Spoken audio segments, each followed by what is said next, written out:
Então a gente está fazendo aqui uma série de mensagens sobre o conhecimento de Deus, ou quem é Deus, seus atributos.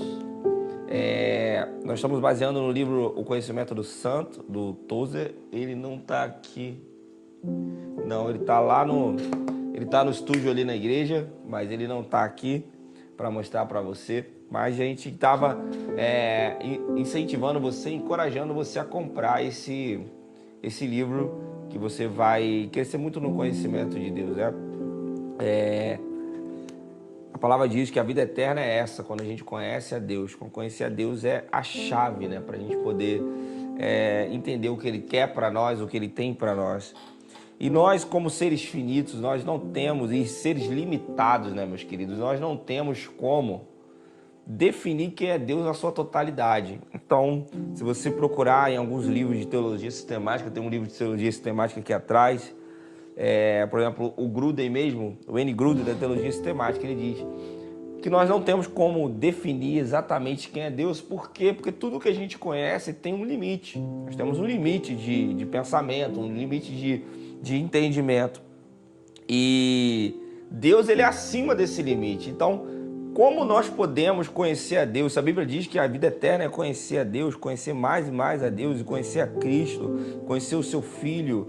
Se nós somos também pessoas limitadas, como esse conhecimento pode ficar disponível para nós, e como nós podemos alcançar, né, esse tipo de coisa, né? Se você olhar para alguns estudiosos, né, da teologia, eles vão definir que nós conhecemos a Deus pelos seus atributos. É o que a gente consegue saber de Deus. Não conseguimos saber tudo sobre Deus, nunca conseguiremos saber tudo sobre Deus além daquilo que Ele quer se revelar. Então, de acordo com aquilo que Ele já se revelou, que é a Bíblia, nós podemos conhecê-lo de acordo com a revelação, embora seja uma revelação limitada de quem é Deus, é tudo que nós temos. Então, nós conhecemos Deus, acerca de Deus, pelos seus atributos. E hoje nós vamos falar de praticamente 3 atributos aqui que eu separei. Um, na verdade, não é um atributo, na verdade é uma doutrina, né, chamada doutrina da Santa Trindade. E outros 2 são atributos de Deus, que é Deus ser autoexistente e Deus ser autossuficiente. Então, para a gente poder entender isso, é importante a gente entender um pouco mais sobre a Trindade. Trindade é um termo que você não vai encontrar na palavra de Deus, né? Na Bíblia você não vai encontrar um termo, essa palavra Trindade, talvez nos livros mais modernos, ou talvez em em alguns livros de teologia sistemática, ou talvez alguém pregando ou numa EBD, você vai ouvir falar sobre Trindade. Mas o que na verdade é a Trindade? Trindade é a doutrina que define Deus Pai, Deus Filho e Deus Espírito Santo como um só. São 3 pessoas em uma única pessoa. E nós não vamos entrar na parte talvez mais dos livros sobre a Trindade, mas eu queria dizer para você que a Trindade, a doutrina da Trindade, é uma verdade tremenda para o nosso coração. E quando a gente consegue entender isso, cara, muita coisa muda no nosso relacionamento com o Senhor. Primeira coisa é entender que os 3 são a mesma pessoa. Então é importante que a gente pense na Trindade como 3 pessoas sendo a mesma pessoa, em unidade, sem dividir, sem confundir nenhum dos 3, sabe? Deus, ele é um ser triunfo. Então ele consegue manifestar Pai, Filho e Espírito Santo, sendo 3 pessoas em uma só. E aí entra aquilo que eu falei para você no início. Por que isso às vezes é difícil para a gente entender? Porque dentro da nossa realidade, né, nós vivemos dentro de uma realidade física em que 2 corpos não podem ocupar o mesmo lugar no espaço. Só que Deus, ele é além disso, como eu disse. Deus, ele está acima desses entendimentos que nós temos, não temos como definir. E para que a gente possa já começar, você vai perceber que por Deus ser um ser triunfo, ele sim é capaz de se manifestar entre Pai, Filho e Espírito Santo sendo uma pessoa só. Então, para isso, você olhar as escrituras, você vai perceber que Jesus, ele costumava usar o plural para falar dele mesmo. Usava o plural para falar acerca dele, do Espírito Santo, acerca do Pai. Então, ele estava sempre falando nós. Ele disse lá em João capítulo 10, versículo 30, eu e o Pai somos um. Então ele chegou mesmo a reivindicar o título do eu sou, que está lá no Antigo Testamento, que o eu sou é um título dado para Deus, o grande eu sou. Jesus, ele, em João capítulo 8, versículo 58, ele reivindica esse título para ele. Muito usado para designar quem é Deus. Por exemplo, lá em Êxodo capítulo 3, versículo 14, diz que ele é o grande eu sou. Então, essa afirmativa de Jesus, que ele era o eu sou, ofendeu os grandes líderes religiosos da época. Então, as pessoas ficaram assim, indignadas com Jesus, porque ninguém poderia se comparar a Deus. Então, como é que um homem, alguém que está aqui na terra, porque aquelas pessoas enxergavam Jesus apenas como um homem, eles não tinham a ideia de Jesus como o Filho de Deus. Então, isso ofendeu aqueles homens da época, porque como alguém pode se levantar e dizer que é o eu sou no lugar de Deus? Então, eles não aceitavam de jeito nenhuma essa alegação de igualdade entre Jesus e Deus, entre Jesus e o seu Pai. Outra coisa, não existe nenhum maior que o outro na Trindade. Então, quando eu era um pouco mais jovem, eu ainda sou jovem, mas quando eu era mais jovem, eu pensava numa posição de três poderes, sabe? Jesus, Deus o Pai, o Todo-Poderoso, Jesus o Filho, né, o Segundo Todo-Poderoso, e o Espírito Santo, o Espírito, o Terceiro Todo-Poderoso, como se para que alguma coisa fosse feita, Deus teria que dar a ordem, porque se Deus não desse a ordem de acordo com o que o Espírito Santo ou de acordo com Jesus, não poderia ser feito, porque quem mandava na minha cabeça, quem mandava era Deus, e Deus era maior do que todos eles. Mas na verdade, voltando lá no início, Deus ele tem a capacidade de ser três pessoas em uma só. Então não existe nenhum maior que o outro. Por quê? Porque são a mesma pessoa.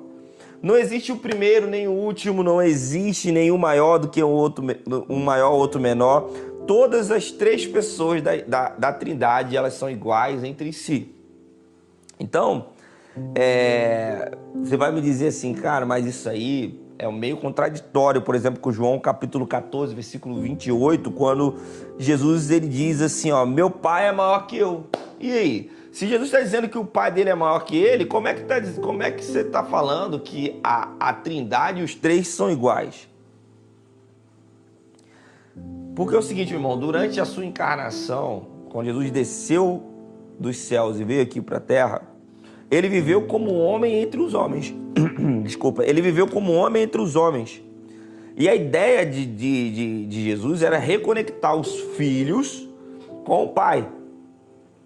Então, era importante para que nós pudéssemos entender o processo de reconciliação de nós como filhos com o Pai Deus, era através de algo que tem a ver com obediência. Por exemplo, Jesus ele foi tão obediente ao extremo que se entregou no nosso lugar, numa morte de cruz. Então, a obediência extrema de Jesus serviu como um parâmetro para que nós pudéssemos entender de como nós poderíamos chegar até o Pai. Então, quando ele veio nessa condição que ele declara que o Pai é maior do que ele, João capítulo 14, e que, por exemplo, também em João capítulo 5, versículo 19, ele diz que o Filho não pode fazer nada de si mesmo, mas também pôs-se de joelhos e orou ao Pai em Lucas capítulo 22, 41 e 42. Quando ele faz isso, não podemos usar essas declarações jamais para tirar uma conclusão de que Jesus era menor ou tentar justificar uma falsa teoria de que, de alguma forma, o Pai está superior ao Filho.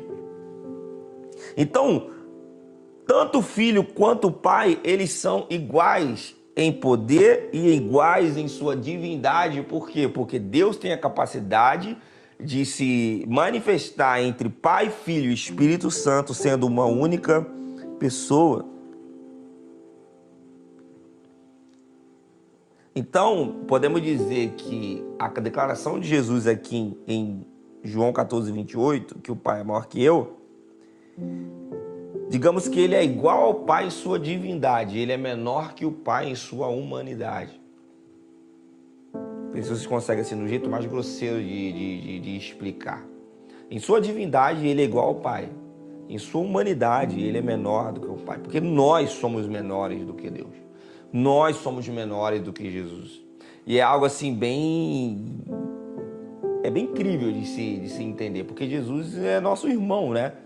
Ao mesmo tempo que Jesus é nosso irmão, ele faz parte da Trindade, ele também é o nosso Pai, porque a manifestação da Trindade na parte paterna é Deus.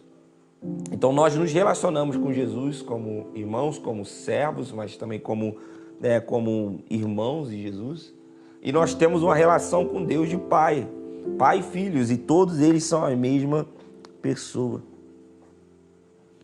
Sabe, uma coisa bem legal é no batismo de Jesus. Que no batismo de Jesus a gente consegue ver as três manifestações da Trindade numa hora só, não numa única hora. Jesus está sendo batizado ali por João Batista e ouve uma voz dos céus, né? Esse é meu filho.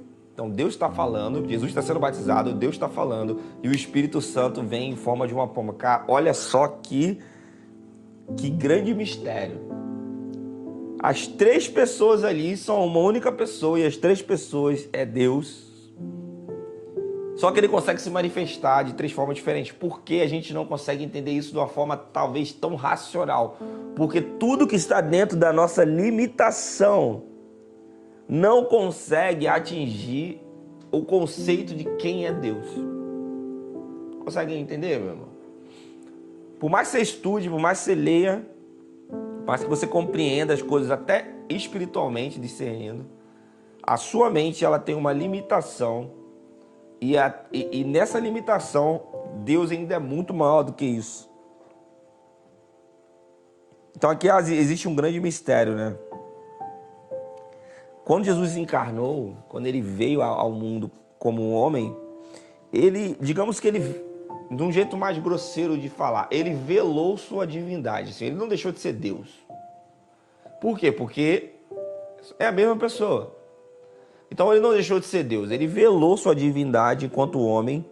E a gente diz assim, abriu mão de sua glória e ele se esvaziou. Sim, ele se esvaziou, mas ele não se esvaziou totalmente. Ele não se esvaziou totalmente, ele se esvaziou em parte. Ele continuava sendo Deus.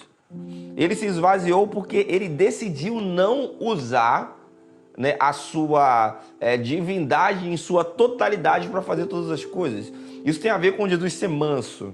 Tem uma mensagem que a gente fala sobre o Jesus ser manso e humilde. E a mansidão, ela não tem a ver com a pessoa ser fraca. Na verdade, mansidão, bem ao contrário. Mansidão tem a ver com força. É muito poder sob controle. Então, um cara manso é uma pessoa que tem muito poder, mas ele consegue controlar aquele poder. Então, por exemplo, Jesus ele estava ali estava preso. Ele poderia sair dali a hora que ele quisesse. Ele poderia descer da cruz. Ele poderia falar. Ele poderia cruzar, estalar os seus dedos e os anjos poderiam vir libertá-lo. Mas ele tinha poder para fazer isso, cara. Por que ele não fez isso? Porque a mansidão de Jesus controlava o seu poder. Isso quer dizer que você é manso. Ele poderia, se você é filho de Deus, desce dessa cruz. Ele poderia ser, mas por que ele ia fazer isso? Para provar o quê para as pessoas? Ele poder para fazer isso ele tinha, mas quando você tem muito poder e você tem esse poder sob controle, isso tem a ver com mansidão. Então existe aqui um grande mistério. Jesus ele se esvazia, mas ele não se esvazia totalmente de quem ele era. E ele vem à humanidade atribuindo ali a sua humanidade, mesmo ainda sendo Deus. Ele toma a natureza humana, ele não se tornou menor do que ele havia sido antes. Quando Jesus vem como homem, quando ele nasce de Maria, ele não se tornou um Deus menor. Ele não é mais fraco, entendeu? Ele continua com o mesmo poder, só que ele é manso. Ele consegue controlar esse poder. Ele não se torna menor do que ele havia sido antes, porque é impossível que Deus se torne menor do que ele é. Deus, ele não tem tamanho. A gente vai falar sobre isso num outro estudo. Mas é impossível. Então, a transformação de Deus em algo que ele já não fosse antes é totalmente impossível. Então, Deus, ele não pode se tornar menor. Então, quando Jesus veio à Terra, ele não estava se tornando menor, ele estava se esvaziando em parte da sua divindade para se tornar um homem, para nos ensinar a como podemos ser filhos de Deus, para nos reconciliar com Deus, mas toda a divindade de Jesus estava nele. Todo o poder de Jesus, todo o poder de Deus estava em Jesus, porque é uma única pessoa, mas estavam sob controle. E essa é a grande, é o grande mistério da Trindade. Outra coisa, todos atuam juntos. Quando a gente pensa na Trindade, se a gente for tentar pensar em 3 pessoas que são donos de uma empresa, 3 sócios de uma empresa, a gente não consegue entender o que é a Trindade. Por quê? Porque numa sociedade de 3 pessoas, elas vão discordar, elas vão fazer um briefing, né? Elas sentam e vão ver as ideias, elas vão discutir as coisas. E quando você pensa na Trindade, isso é impossível. Sabe, não é tipo, Jesus fala assim, pai, que tal a gente fazer tal coisa? Aí, o que você acha aí, Espírito Santo? Espírito Santo, poxa, eu não acho que não seria tão legal. E o que você acha? Vamos votar. Não é assim. Eles não entram, eles trabalham juntos, eles não entram em discordância. Nenhum ato é executado sem que um não esteja presente. Então, quando você olha, inclusive, você vai estudar sobre quem é Deus, quem é o Espírito Santo, quem é Jesus, você vai perceber que por mais que a gente possa atribuir de uma forma didática de Jesus, Deus Pai Criador, Deus Filho Salvador e Deus Espírito Santo Consolador, isso é de uma forma didática, para a gente entender onde eles estão atuando ali na história, digamos assim, de uma forma mais evidente de cada pessoa. Mas na verdade todos os 3 estão juntos. Deus, ele é criador, mas Jesus também é criador. Colossenses capítulo 1, do versículo 15 a 20, diz lá que todas as coisas subsistem nele, e nele foram criadas todas as coisas, ou seja, ele também é criador. Então, todos os atributos que existem em Deus, existem em Jesus, todos os atributos que existem em Deus, em Jesus, existem no Espírito Santo. E essa é uma das formas acadêmicas, teológicas, de você provar que Deus é o Espírito Santo é Deus, Jesus é o Espírito Santo, todos eles são a mesma pessoa. Quando você olha lá em Gênesis, que você vê Deus criando a terra, o mundo, ele fala, façamos o homem à nossa imagem e semelhança. Ele está sempre usando o plural. Você vê que os 3 estavam ali na hora da criação. Deus estava ali na hora da criação, Jesus estava na hora da criação, o Espírito Santo pairava sobre a face das águas, eles estavam juntos. Então todo ato de Deus é realizado pela Trindade em unidade. Todos eles participam da mesma coisa. Então, quando a gente começa a ver a Bíblia, o diálogo, por exemplo, entre Jesus e Deus, se eles são a mesma pessoa, por que Jesus fica orando a Deus? Por que Jesus não ora a ele mesmo? Sabe? Ou por que as Escrituras descrevem diálogos entre Deus, Pai e o homem Cristo Jesus, sabe? Essa interação e essa comunhão entre Jesus humano aqui, quando estava aqui na Terra. E Deus era para que a gente pudesse aprender que nós temos um caminho, que nós podemos falar com Deus e que Deus está atento às nossas orações. Mas essa interação entre as pessoas da Trindade não necessita de som, cara. Não necessariamente Jesus precisa estar falando alguma coisa para a gente estar ligado a Deus, porque Ele é Deus, não precisa de esforço, eles são apenas a mesma pessoa. E por último, sobre a Trindade, é comum a gente dividir de uma forma didática, tipo, primeira, segunda e terceira pessoa da Trindade, de uma forma didática. A gente faz isso só de uma forma didática, para a gente poder explicar e aprender melhor. Mas nós não podemos pegar essa ordem e botar essa ordem como ordem de poder, ordem de grandeza, sabe? Ordem de feitos, porque é uma coisa só. Então, por exemplo, o Espírito Santo ser a terceira pessoa da Trindade não quer dizer que ele é mais fraco do que a segunda ou a primeira, porque é só a forma didática de você botar 1, 2, 3. Mas os 3 são a mesma pessoa e os 3 têm o mesmo poder, os 3 estão juntos atuando sempre. Então a obra da criação é atribuída ao Pai em Gênesis capítulo 1, versículo 1. A obra da criação é atribuída ao Filho em Colossenses 1,16. E a obra da criação é atribuída ao Espírito em Salmo 104:30. Vamos ler esses versículos para você ver. Gênesis 1:1 diz assim, ó. Vamos devagar para o pastor Eduardo conseguir colocar aí os textos aí que ele vai anotando para você ver. Primeiro é Gênesis 1:1. Gênesis 1:1. No princípio criou Deus os céus e a terra. Então Deus é o Criador. Show? Gênesis 1:1. No princípio criou Deus os céus e a terra. Vamos lá em Colossenses 1:16. Colossenses 1:16.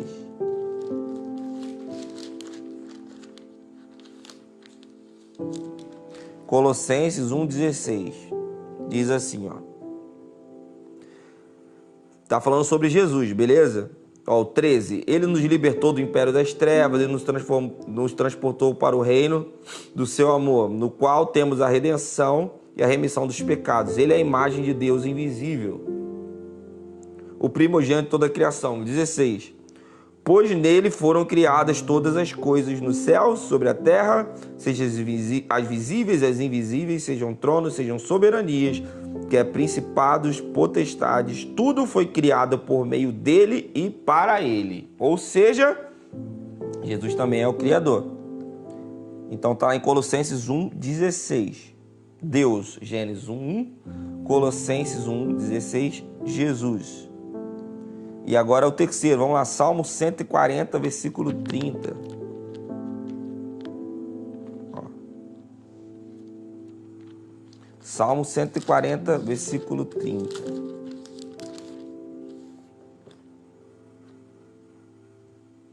Não, não é isso não. 30 não, deve ser 3. Ih, rapaz, eu vou botar 140 não. 104, irmãos. Eu falei, eu acho que eu coloquei o versículo errado aqui no meu esboço. 104:30. Isso.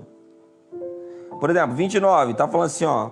Se ocultas o teu rosto, eles se perturbam. Se lhe corta a respiração, morrem e voltam ao seu pó. Envias o teu espírito e eles são criados, e assim renova a face da terra. Ou seja, está falando de Deus, falando quando Deus envia o espírito e as coisas são criadas. Ou seja, o Espírito Santo também cria coisas, ele também é o Criador. Então isso é só apenas um dos exemplos, irmãos. Tem um monte de exemplos na Bíblia. Por exemplo, eu só vou citar. Por exemplo, a obra da encarnação é retratada como feito das três pessoas em concordância, em Lucas capítulo 1, versículo 35. Ainda somente que... Isso aqui é importante a gente ler. Ainda somente que o Filho tenha se tornado carne. Por exemplo, Jesus se tornou carne, mas foi em concordância com todos eles. Lembra que a gente falou que eles estão sempre concordando com as coisas? Porque eles são a mesma pessoa? Lucas 1, 35. Diz: respondeu-lhe o anjo: descerá sobre ti o Espírito Santo e o poder do Altíssimo te envolverá com a tua sombra. Por isso também o santo que há de nascer será chamado Filho de Deus. Você lê todo esse texto aqui, o contexto, você vai perceber que a obra da encarnação de Jesus tem a concordância de Deus, do Espírito Santo e do próprio Filho. Então, última coisa para terminar, né, que eu esqueci de falar. Jesus, ele não existe a partir de Maria, beleza? De Maria para frente. Jesus já existia, beleza? Então, Jesus, ele nasceu como homem, digamos assim, ele encarnou em Maria, mas Jesus, ele já existia. Então, ele não começou a existir ali Jesus nem existiu quando Deus criou todas as coisas, beleza? Algumas pessoas também acham que quando Deus criou todas as coisas, ele criou as coisas inclusive Jesus. Não. Jesus já existia com Deus antes da criação. E os textos que a gente leu deixam bem claro isso. Então, por exemplo, a autoexistência de Deus.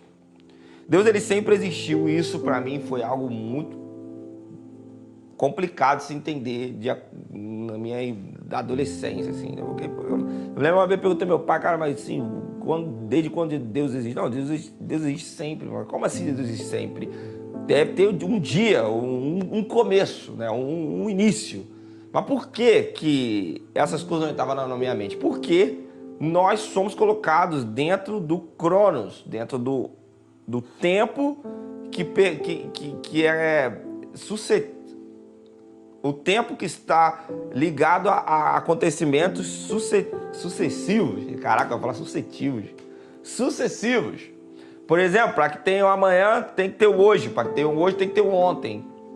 Então a gente tem um dia que nasceu, um dia que vai morrer. A gente está dentro do tempo. Porque Deus, ele habita muito além disso. Nosso tempo habita dentro de Deus, coisa que a gente vai falar na próxima semana.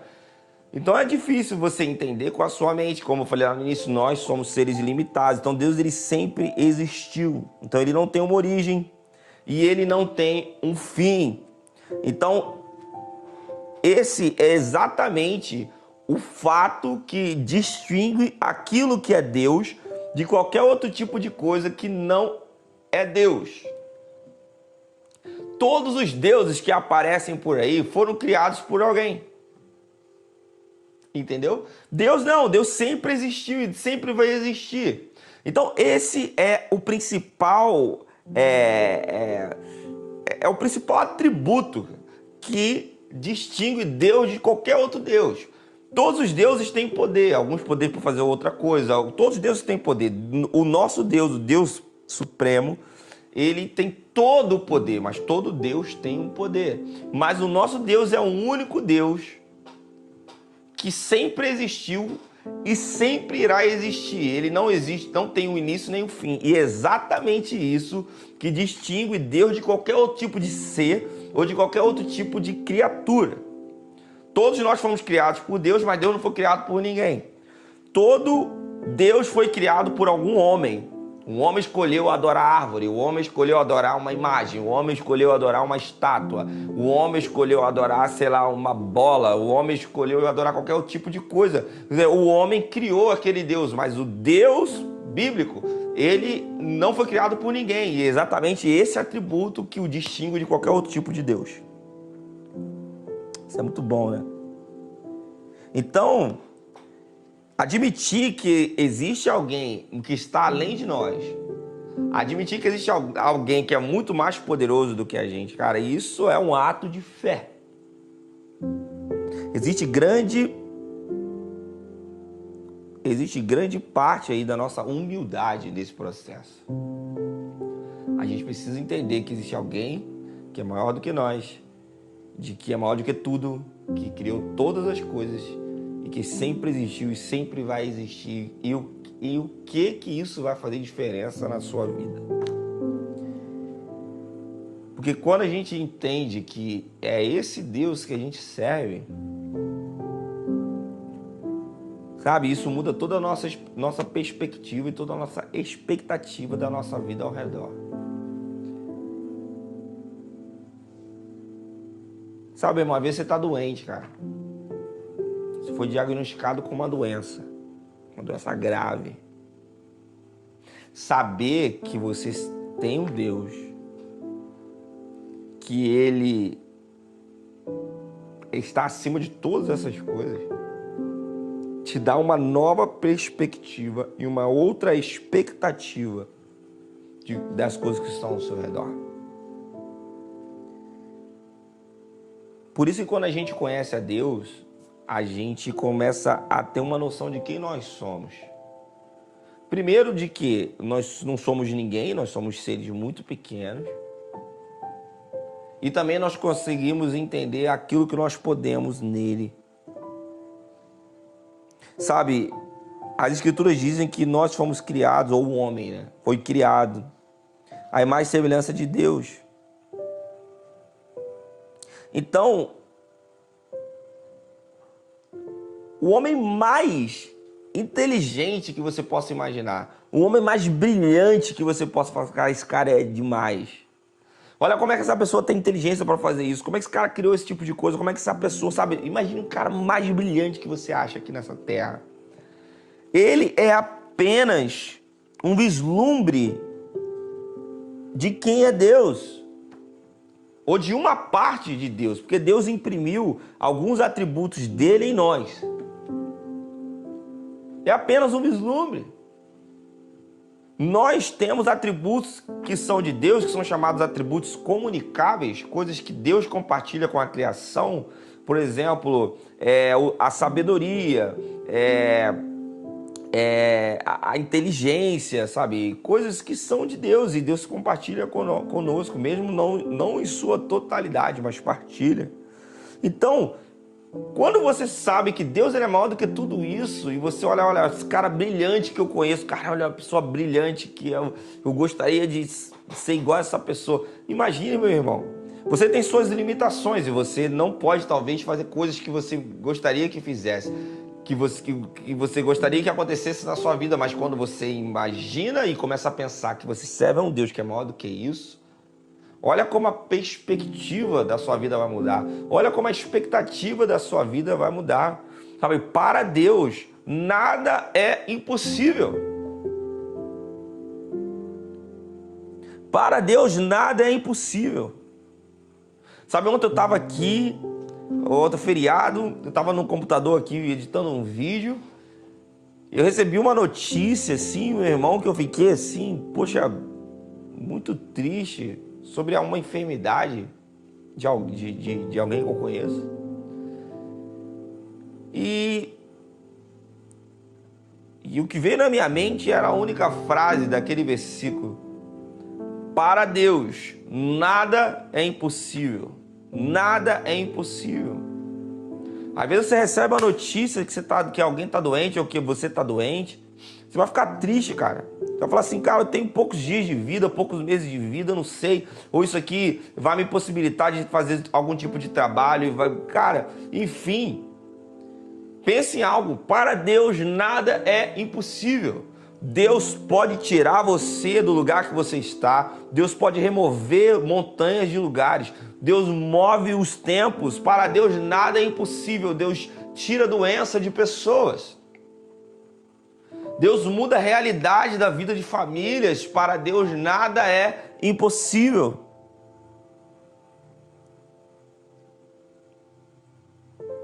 Esse é o grande problema, cara. Esse é o grande problema que nós temos. Porque nós nos baseamos naquilo que nós podemos fazer, ou naquilo que nós podemos pensar ou definir de quem é Deus, para que a gente possa dar um norte na nossa vida. Nosso maior problema não é se contentar em ser um planeta girando ao redor do Sol, meu irmão. Nosso maior problema é querer que todo o universo gire ao nosso redor. Esse é o grande problema. Que aí quando você percebe que o universo não gira ao seu redor, que você não tem esse poder e as coisas não estão aqui para acontecer do jeito que você quer e do jeito que você poderia fazer com as suas forças, você fica triste, que tem coisas que não adianta o seu dinheiro, tem coisas que não adianta a sua inteligência, tem coisas que não adianta os seus contatos, tem coisas que não adianta o jeitinho que você sempre deu na sua vida, tem coisas que você não vai conseguir fazer porque você é limitado e talvez isso deixe você triste, mas ao mesmo tempo que você precisa ser empurrado para um lugar de humildade, em reconhecer que você não pode fazer tudo, você tem que ser, ao mesmo tempo que esse lugar é um lugar de humildade, esse lugar também é um lugar de esperança e de bastante expectativa, porque eu não posso fazer todas as coisas, mas Deus pode. Aleluia.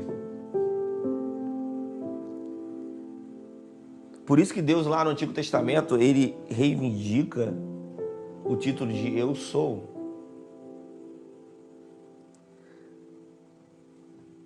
Sabe, a essência do pecado,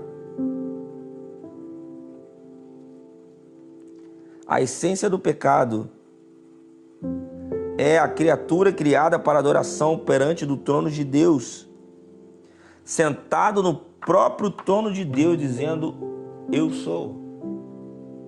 Essa é a essência do pecado, quando nós sentamos no trono de governo e nós queremos reivindicar para nós esse eu sou.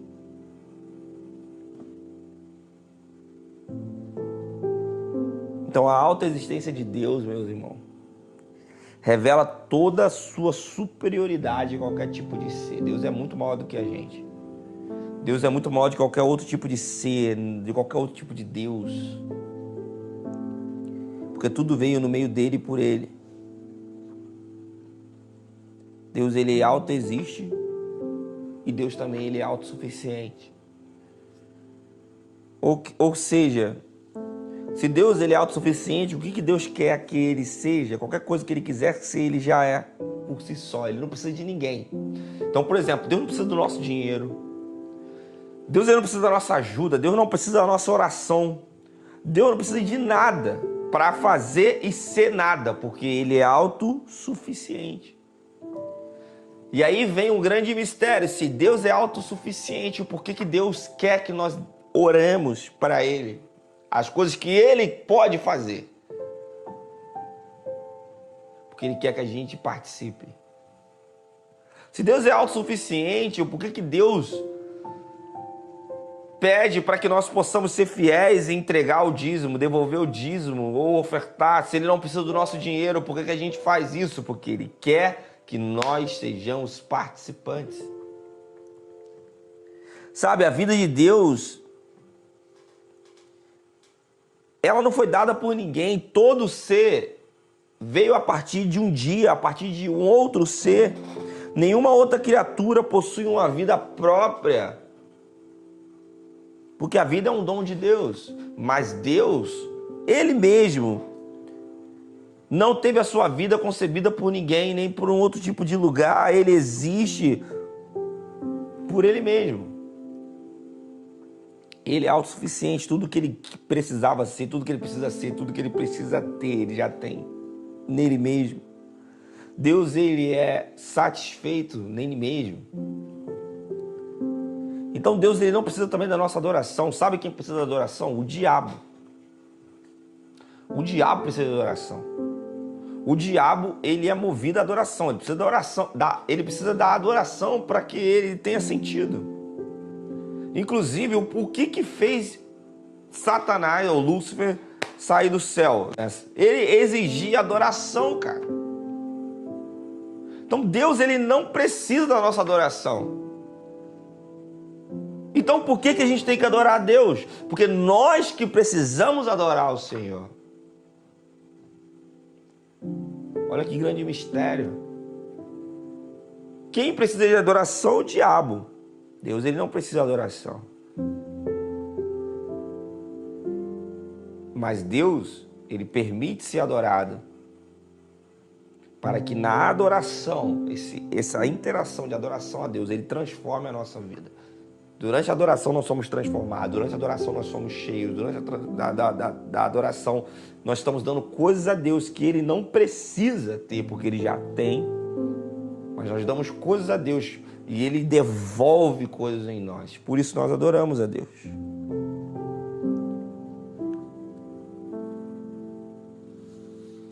Para finalizar, tudo que respira precisa de um ar. Todo ser vivo precisa comer ou beber de um alimento. Mas todas as coisas necessitam de Deus. E Deus não necessita de nada além dele mesmo. Então a palavra necessária é inteiramente estranha para Deus. Deus não tem necessidade. Nós temos necessidade. Deus é um ser supremo, nada está acima de Deus, nada está além de Deus. Deus Todo-Poderoso. Ele é todo-poderoso e exatamente por isso ele não carece de nenhuma ajuda e de nenhum apoio. Sabe, esse é o Deus que a gente serve. Então saber quem é Deus e entender quem é Deus faz muita diferença, irmão. Saber que quando você está orando, você não está orando por um fantasma, sabe? Não, Jesus é uma pessoa, cara. O Espírito Santo também é uma pessoa. O Espírito Santo se entristece. O Espírito Santo, ele tem... ele fala, sabe? Ele sente, ele tem sentidos de pessoas. Ele é pessoal. Então, olha só. O Espírito Santo, Jesus, Deus são pessoas. Na verdade, é uma pessoa só. Mas quando a gente fala, está falando com uma parede, a gente não está orando para um fantasma, não. Nós estamos orando para alguém que está nos ouvindo, mas não é qualquer pessoa. Nós estamos orando para uma pessoa que, além do nosso entendimento, além do nosso poder, além da nossa capacidade de percepção, que está ali, que não precisa de nada que nós possamos dar, mas mesmo assim ele recebe como se aquilo fosse a última coisa do mundo, porque ele tem prazer nisso. E essa interação nos devolve coisas que Deus quer implantar em nós. E esse é o Deus que nós servimos. Eu queria fazer uma oração para a gente finalizar. Deus, obrigado porque o Senhor é supremo, o Senhor é autossuficiente, o Senhor é todo-poderoso. Muito obrigado, Senhor, porque nós somos seres tão limitados, mas o Senhor nos dá atenção. Muito obrigado porque nada é impossível para o Senhor. As coisas são impossíveis para nós, mas nada é impossível para o Senhor. E nós podemos nos relacionar com o Senhor. E o Senhor disponibiliza de toda a possibilidade que o Senhor tem de fazer as coisas ao nosso favor, de acordo com a sua vontade. Enche nosso coração de esperança e de